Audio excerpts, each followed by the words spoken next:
Welcome to this week's current federal tax developments, brought to you by the Loscalzo Institute of Kaplan Company and your state society of CPAs. I'm Ed Zollers, broadcasting here from Phoenix, Arizona, and I'm going to be talking to you this week about some of the key issues that took place here the week of October 30th, as we come up with what's been happening just recently in the area of federal taxes. This week, we're going to have a few things coming up. We're going to take a look at the House kicking off the tax reform process. We'll take a look at a taxpayer who discovered that despite the court agreeing that they had a theft loss, a rather unusual situation, or somewhat, shall we say, sympathetic situation, the court wasn't so sympathetic as to allow their guesses at what their loss were.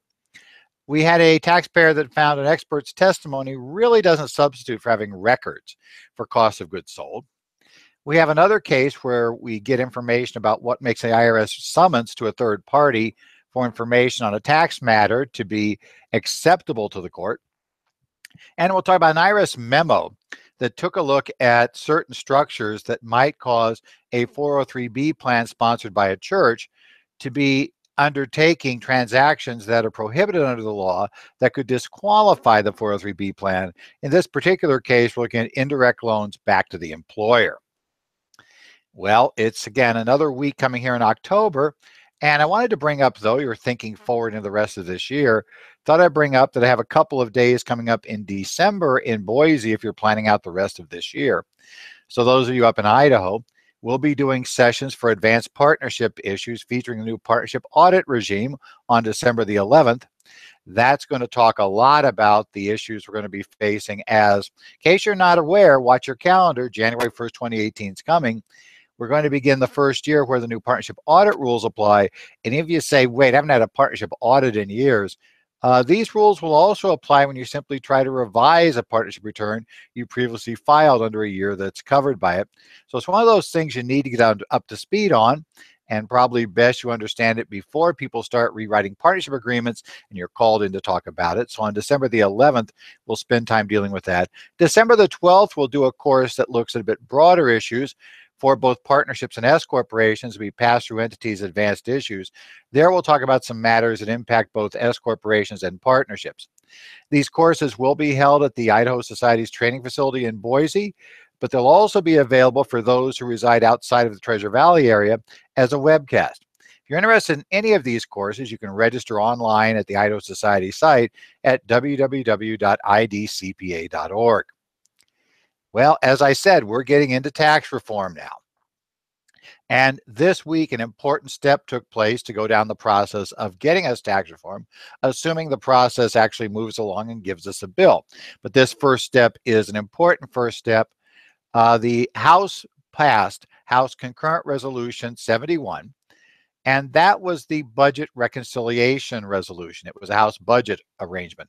They accepted the Senate's version of the budget bill. That's important because they have to have a reconciliation bill in place, not so much for the House to deal with this legislation, but for the Senate to be able to deal with the legislation and not have to worry about obtaining 60 votes to overcome an objection to voting on the bill. So this was important. The House picked this up. It was also important to save time. Remember, the goal right now is to get a bill out by the end of December.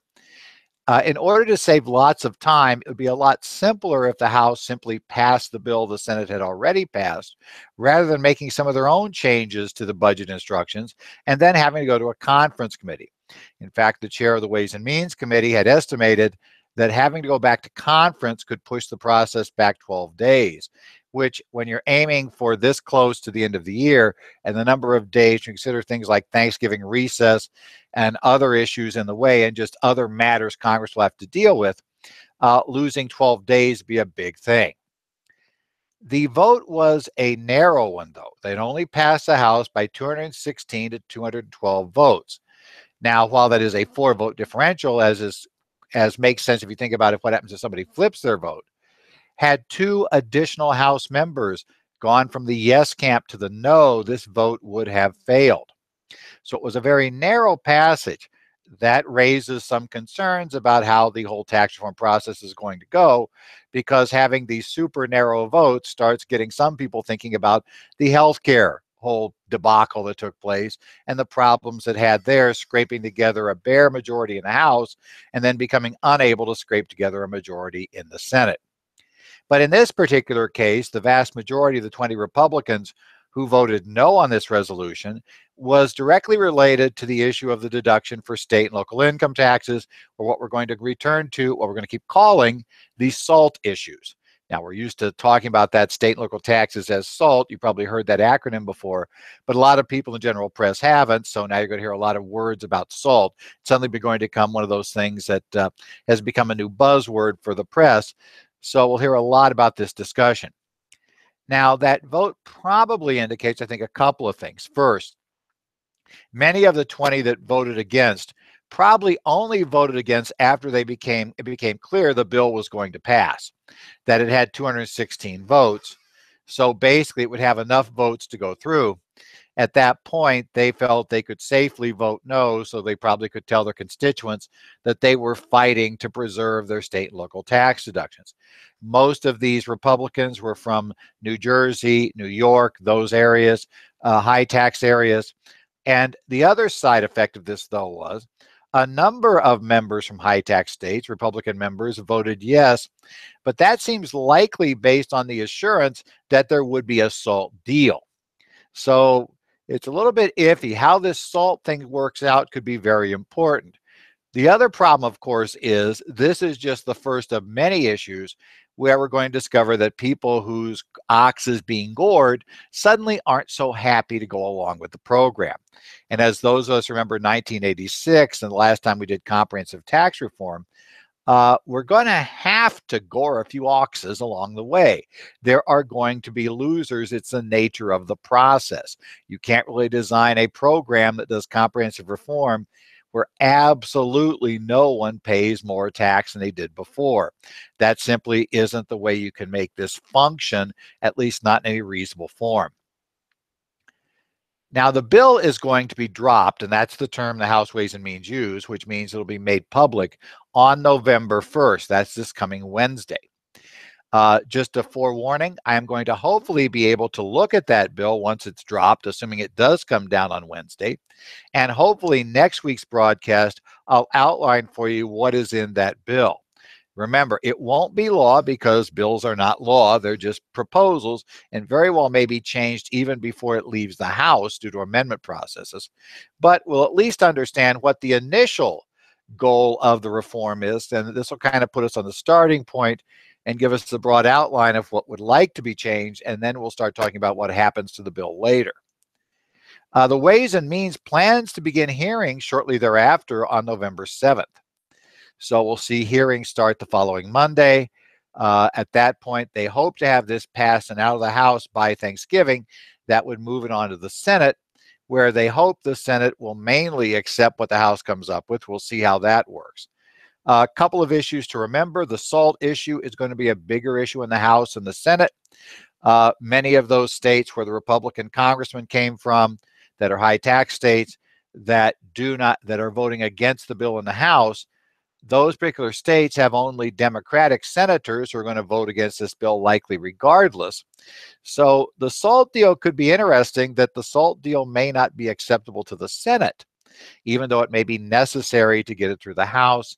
This is going to be a complicated issue. Just keep your eyes on it. Let's go on to actual developments this week then. We're going to start with the case of Partica versus Commissioner. This is a tax court summary opinion 2017-79. It was issued on October the 25th of 2017. And this deals with a taxpayer who, well, they had kind of a sad situation occur. What happened to them was they lent to what can best be called a really bad tenant with a long history of cheating landlords. Of course, they didn't know that when they rented to the person.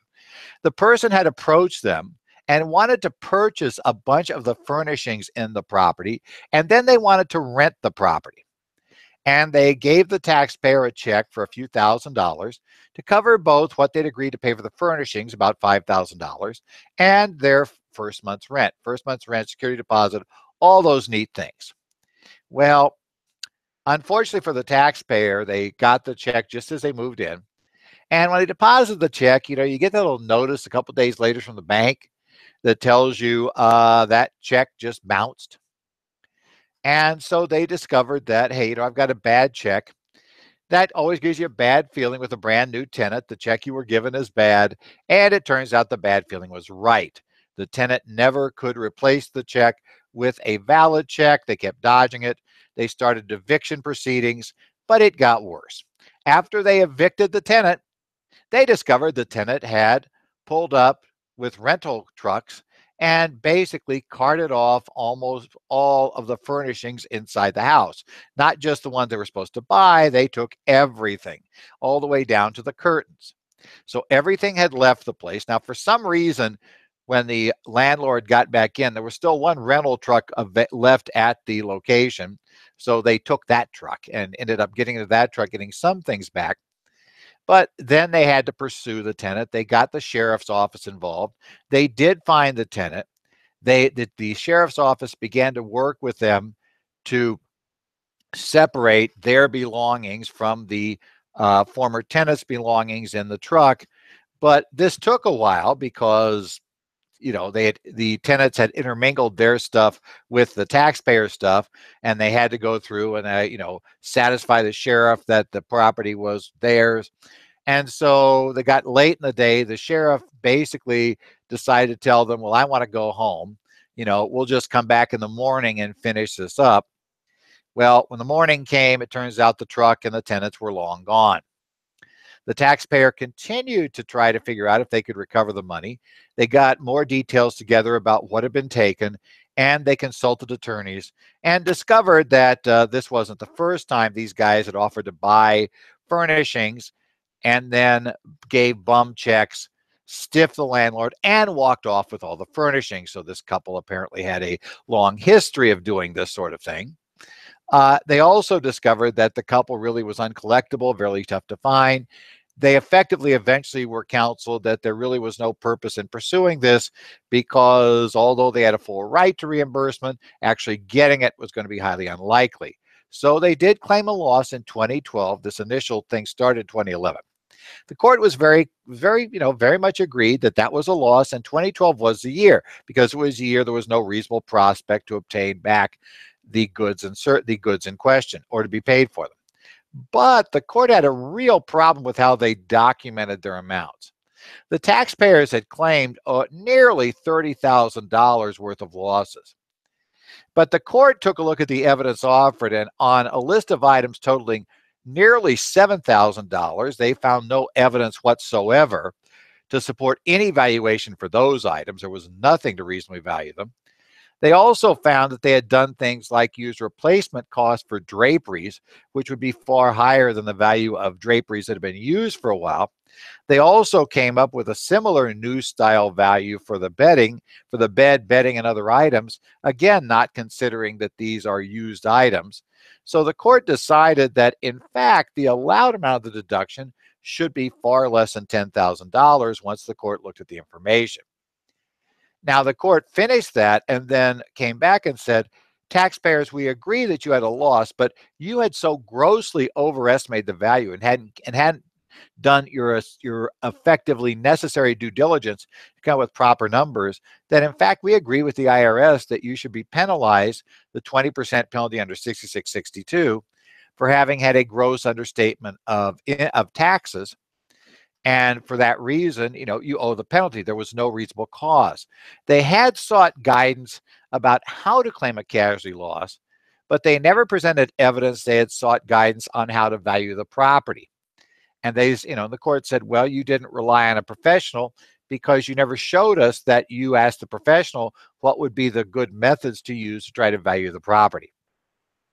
Key takeaway from this, you got to watch things. Even when you have a sympathetic situation, it doesn't mean that you can just kind of, go roughshod and just take numbers out of thin air. I'm sure that the taxpayers in this case, for good reason, felt that they had been abused by the tenant, which they had, and they felt, and it's very easy in that case to get really upset and to start to feel like what was taken from you was worth perhaps more than it really was because you're just upset at being taken that way. The problem in this case was, though, You got to have evidence to back this up of some sort, and they simply didn't have it. And what the court found in some cases were the methods they had used ignored the fact that something that is used is clearly not worth as much as something that is new. Next up, another interesting problem. This is Feinberg versus Commissioner, Tax Court Memorandum Decision 2017-11. This case came down on October the 24th. This case is an interesting case, and it's one of two cases dealing with Colorado marijuana dispensaries this week and the wondrous Section 280 Cap E. Although the second one more directly deals with a different issue, that is what's appropriate for the IRS to seek as information on exam. And we'll talk about that. That case is interesting this way, but this is a case that re-illustrates the fun of Section 280E. We have seen more and more states have decided to make legal in some form the sale of marijuana either as a medical treatment, so you need a prescription to get it, or simply as Colorado did, allowing recreational marijuana use, and that will be considered legal. Now, that's all well and good, but the federal government still considers this a controlled substance. Section 280E of the Internal Revenue Code specifically provides that if you have a trade or if you're in the trade or business of trafficking in a controlled substance, you essentially get no deductions other than your cost of sales. Now, that's kind of counterintuitive because it seems like, wait, the illegal item is the one thing you claim a deduction for? But it went back to some concerns when they passed this law long ago about whether constitutionally the income tax amendment would allow you to ignore cost of sales. And it's based on a bunch of law. We won't go back into why, but this is why Congress decided 280E, they just throw out the other deductions. In any event, when they prepared the return for this particular dispensary, an S-corp return, obviously the people working on the return didn't understand 280E at all, because they put most of the expenses, including ones that clearly should have been cost of goods sold, down below that portion on there where it's just the general expenses on the 1120S. Well, the IRS examined the dispensary. The IRS actually moved expenses from that lower section into cost of goods sold. So they actually allowed a greater cost of goods sold than was on the original return. But obviously, they disallowed all of the other expenses. Okay, so that's kind of the way it works. So that's kind of bad. Obviously, if you're the taxpayer, this is going to get very expensive. So the taxpayer decided, well, maybe the IRS wouldn't be the most, shall we say, expansive in their view of what's cost of goods sold in this case. So they went out and got an expert. But the problem was they didn't produce any records to support things. So the expert was stuck with trying to come up with a reason why cost of goods sold should be greater, but doing so by effectively, having to work from no records. So he said, well, he was supposed to be an expert in cost of goods sold for marijuana dispensaries. And that's fine. But remember, he had no records to work from. The court, of course, the IRS was suspicious from the first and said, well, there's no point in this. They don't have records. They can't possibly prove anything's greater. Well, the court said, we're not going to necessarily totally reject it just based on that theory. However, we do have some issues. So we'll take a look at the report. Some problems they report there is that they just didn't like the form of the report. Let's start with some problems they found in the report. They note the report stated the tax years and issues, the average wholesale purchase price for medical marijuana remained between $2,000 and $3,000 per pound. Basically, it just says it posits an average purchase price of $2,500 per pound and then reconstructs income and expense schedules, assuming that they had a cost of goods sold equal to 50% of gross sales. The problem is the report never explains essentially how or on what basis the expert decided 55% was appropriate. And the exhibits didn't have any records or any other documents to support this 55% test. I mean, for instance, you could have looked at current year sales potentially and maybe determined from records you could get right now, even if you didn't have the old records, that you could figure out something, but that wasn't produced in here. Okay, the report also asserts the tax returns prepared shows the actual cost of goods sold for the year was between 66 and 100%. In these sorts of things, in various ones where they did real returns. So they're saying, 55 was low. Well, the court said they're not really going to go with that. They said, here's the problem. That report was brief, summary, and because of that, its content's unreliable. The statements in the report don't refer to the underlying source of information. The fact that you claim to be an expert is not helpful for an expert report. Rather, as an expert, you're supposed to give backup. Why? As an expert, you had a reason for deciding it was 55%. You're supposed to supply the court with references to your backup material as to why you thought it was 55. Being an expert does not allow you to pronounce numbers by fiat, and that's really important to understand in the area of being an expert witness, right? Basically, the other problem the court had was this expert had no real direct knowledge of the taxpayer's business. He was trying to reconstruct off general purposes. There's no personal knowledge. You need to have some substantiation of their expenses, and you can't really do a reconstructed return based on industry averages. Does not, in the court's term, take the place of substantiation and does not help determine a fact and issue.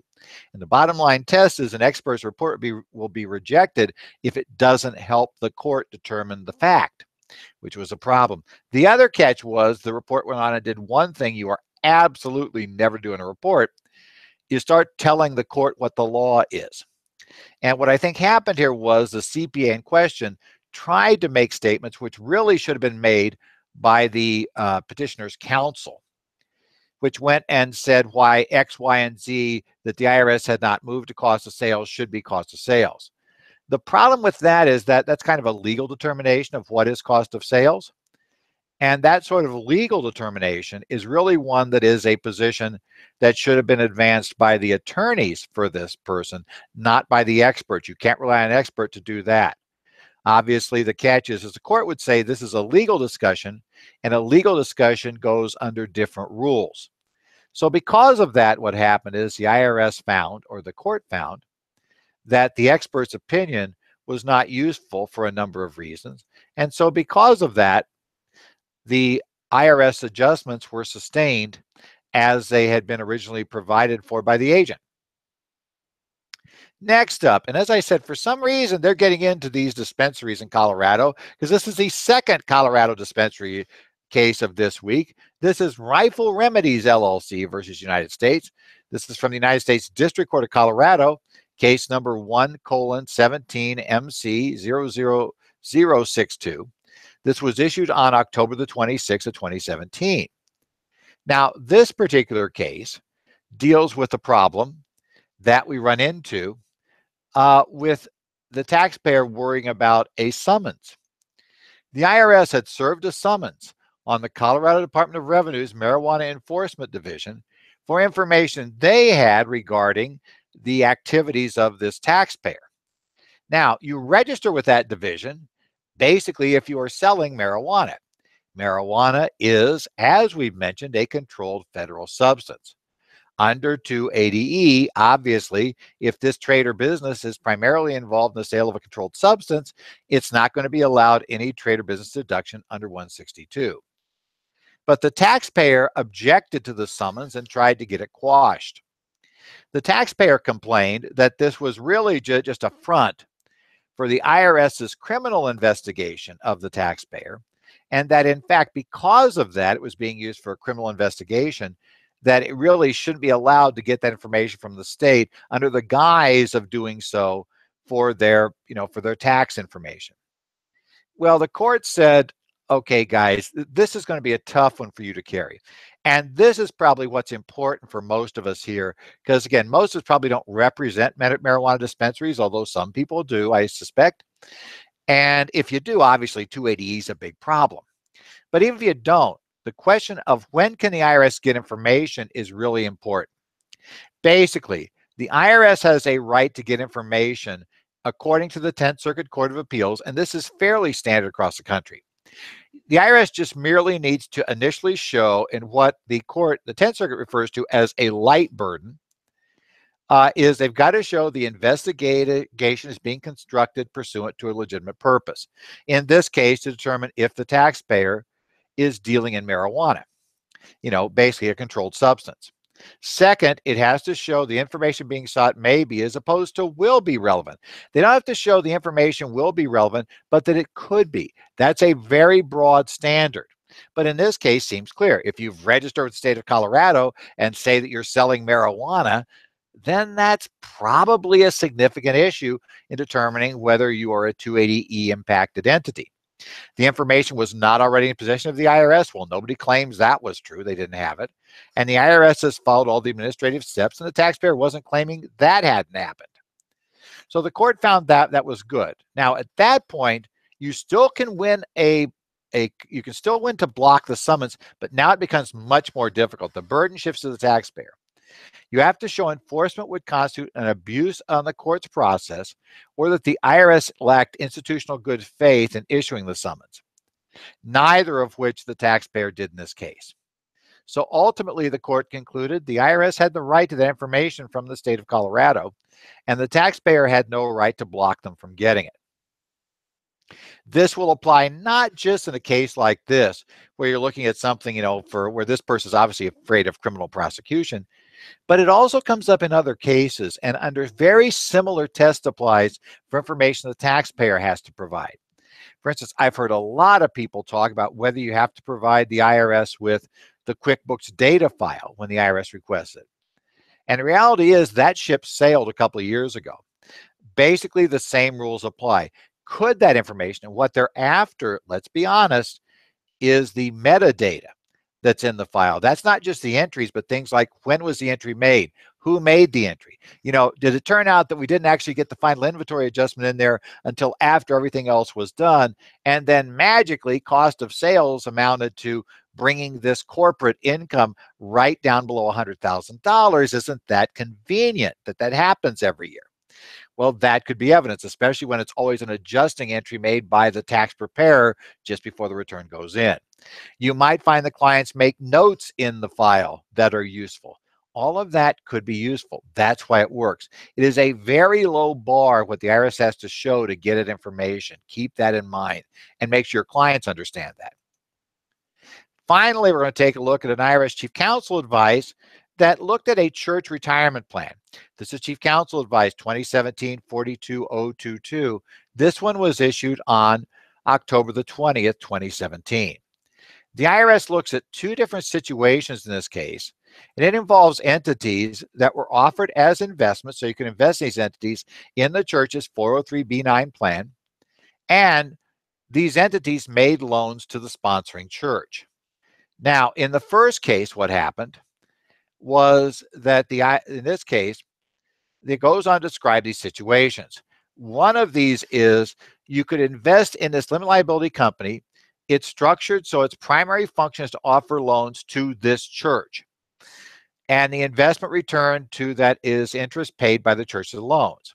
So this entity is formed. Its purpose is to loan money to, this particular church. But it's not controlled by the church. Let's say other people, somebody independent from the church controls it, but the only thing this thing does is loans money to the church. That is considered to be an indirect loan to the church. The second situation it considered was and it's indirect loan because it's the same as if it's just directly loaning money to the church. Everybody participating knows, and the church knows that money, when they offer this investment, that money will go from the plan to this organization, then will come right back to the church. That's a problem. The other investment option in this case is a organization, another LLC. It is controlled by the church, but its primary function was not loaning to the church. Nevertheless, eventually this thing loans to the church.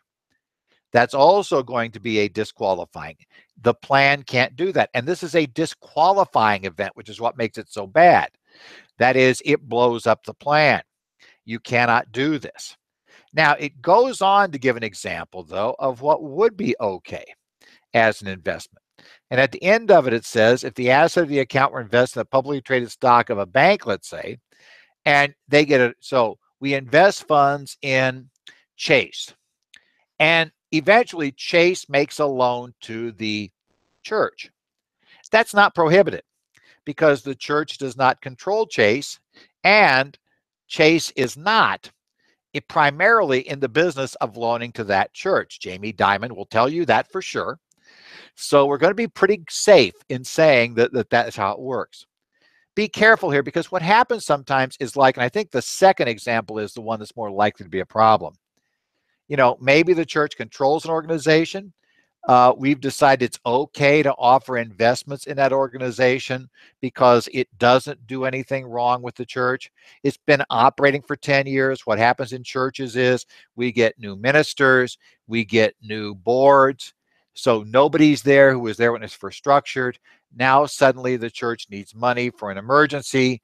They look over there, this entity has excess funds. They figure they can loan it to the church to just cover this problem.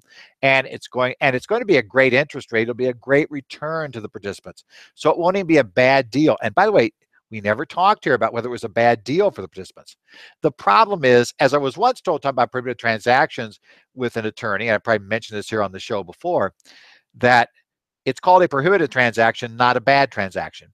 This is simply prohibited. It's not a question whether it's good or bad. It is simply you cannot do this without blowing up your plan. So be careful here. This is issued as a chief counsel advice. My guess is, unfortunately, this is because somebody has tried to do this.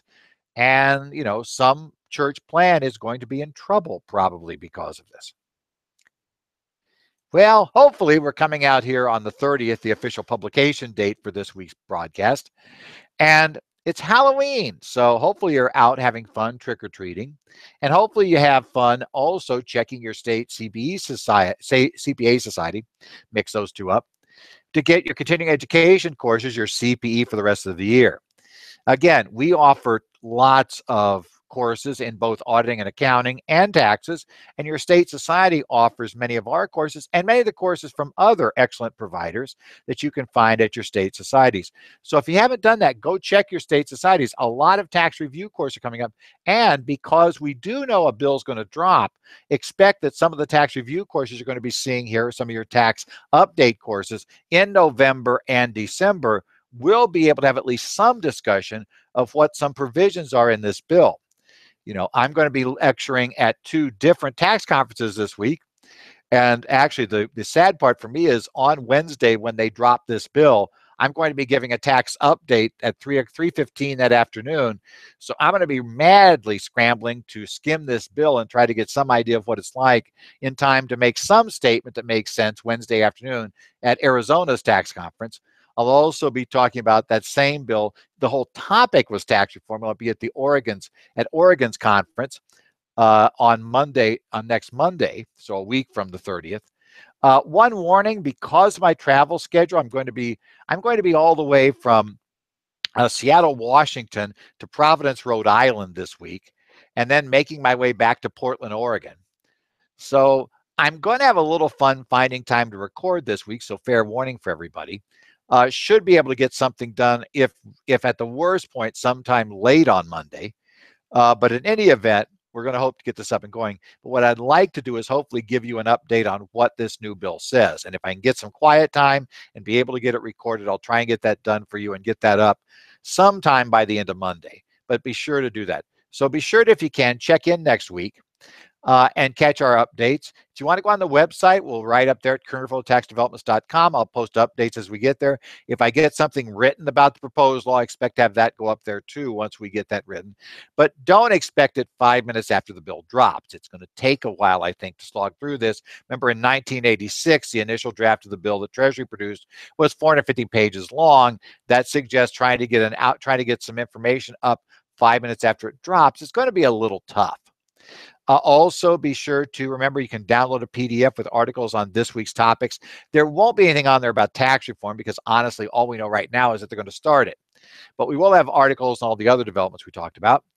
And if you have any questions or comments, you can send them to me, edzollers at currentfederaltaxdevelopments.com. You can also follow me on Twitter at edzollers for all postings. And I'll probably try to post Wednesday as soon as House Ways and Means posts the bill. I'll try to put something up in the Twitter feed so you know it's out there and at least can get a link to the bill at that point.